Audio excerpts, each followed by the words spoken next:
জন্মগতভাবে হিন্দু হলেও মুসলমান পরিবারের একটা ছেলেকে ভালোবেসে বিয়ে করেছিলাম। যদিও প্রথম দিকে আমার পরিবার থেকে অনেক অমত ছিল, কিন্তু আমার সুখের কথা চিন্তা করে, আমি ভালো থাকবো এই কথা চিন্তা করে আমার পরিবারের সবাই মুসলমান পরিবারের ছেলের সাথে বিয়ে দিতে রাজি হয়। সবার মতামত নিয়ে আমাদের বিয়েটা বেশ ধুমধাম করেই হয়েছিল।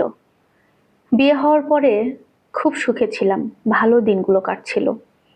বিয়ের ঠিক 1 মাস পরে আমার স্বামীর প্রথম আবদার ছিল আমি যেন আমাদের হিন্দু ধর্ম পরিবর্তন করে তাদের মুসলমান ধর্মে আসি। আমার স্বামীর একবার বলাতে আমি আমার ধর্ম পরিবর্তন করে ফেলি, মুসলমান ধর্মে চলে যাই।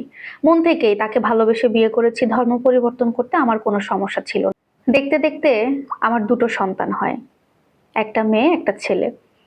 ওদের একজনের বয়স 8 বছর, একজনের বয়স 6 বছর। ওদেরকে ভালো একটা স্কুলে ভর্তি করে দিয়েছি, পড়াশোনা করছে। 10 বছরের সংসার জীবন পার হয়ে যাওয়ার পর হঠাৎ করে আমার স্বামী অফিস থেকে একদিন এসে আমাকে জানাচ্ছে আমি তোমার সাথে আর সংসার করতে পারবো না। কথাটা শুনে আমার পুরো পৃথিবী যেন ওলটপালট হয়ে গেল। ওর কাছে জানতে চাইলাম এমন কি হয়েছে যে তুমি সংসার করতে পারবে, আমার কোনো ভুল পেয়েছো? তখন সে বলছে না, তোমার কোনো ভুল নেই, তোমার কোনো দোষ নেই। আসলে আমি যেখানে চাকরি করি, আমার অফিস কলিগ এক মেয়ের সাথে আমার 4 বছরের সম্পর্ক চলছে। এখন সে যাচ্ছে আমাকে বিয়ে করতে, সংসার করতে। তাই আমি চাই না যে তোমার সাথে আমি আর সংসারটা করি। কথাটা শুনে এতটা খারাপ লাগলো, আমার বুকের ভেতরটা একদম দুমড়ে মুচড়ে যাচ্ছিল। 4 বছরের সম্পর্ক আমার স্বামীর সাথে চলছে, অথচ আমি বিন্দু পরিমাণও টের পাইনি। আমার প্রতি ভালোবাসা, যত্ন সবকিছু আমি 100% পেয়েছি।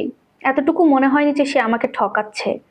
কিন্তু তারা 4 বছরের সম্পর্ক চলছিল, আমাকে এত সুন্দরভাবে ঠকিয়েছে আমি বুঝতেই পারি। ওকে বুঝালাম আমার কথা ছেড়ে দাও, তোমার 2টো সন্তান, তাদের কথা চিন্তা করো, ওদের ভবিষ্যৎ নষ্ট হয়ে যাবে। কিন্তু আমার স্বামী মুখের উপরে স্পষ্ট করে বলে দিল আমি তোমার ছেলে মেয়েদের কারোর কোনো দায়িত্ব আর নিতে পারবো না।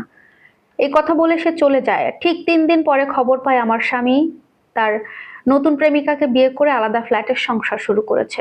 ওই অবস্থায় দাঁড়িয়ে আমার বাবার বাড়িতে আসা ছাড়া কোনো রাস্তা ছিল না, কারণ আমি কোনো জব করতাম না, আমার কাছে কোনো টাকা ছিল না। আর আমার স্বামীর কাছ থেকে কোনো টাকা পয়সা আমি আর নিতেও পারবো। তাই বাধ্য হয়ে বাবার বাড়িতে যাই। আমার জবটা ম্যানেজ করতে 3 মাসের মতো সময় লাগে। এই 3 মাস আমি আমার বাবার সাথেই থাকি, বাবাই আমাদের খরচ চালাচ্ছিল।